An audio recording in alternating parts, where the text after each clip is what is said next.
নমস্কার বন্ধুরা, আমার চ্যানেলে স্বাগত। আমি আজকে খাবার জিনিস দেখাচ্ছি না, একটা ছোট বাচ্চা মাঠ থেকে বিচ্ছিন্ন হয়ে গেছে, আমাদের বাড়িতেই আছে। সেই বাচ্চাটাকে আমি দেখাচ্ছি। এই বাচ্চাটা জাম খেতে খুব ভালোবাসে।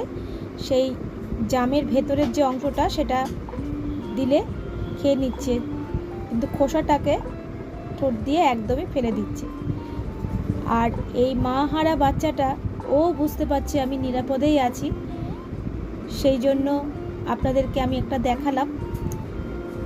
আর এরাও বোঝে ভালোবাসা, শুধু এখনকার মানুষই বোঝে না, মানুষকে মৃত্যুর হাতে পর্যন্ত ঠেলে দিচ্ছে পয়সার জন্য। ভালো ট্রিটমেন্ট, ভালো কিছু আমরা কিছুই পাই না। তবে ও ভালো বুঝে গেছে যেটা নিরাপদ আছে এবং তার মাঠ থেকে বিচ্ছিন্ন হয়েই আমাদের বাড়িতে আছে। এটা বুলবুলি পাখি, আমাদের ঘরেতেই রয়েছে।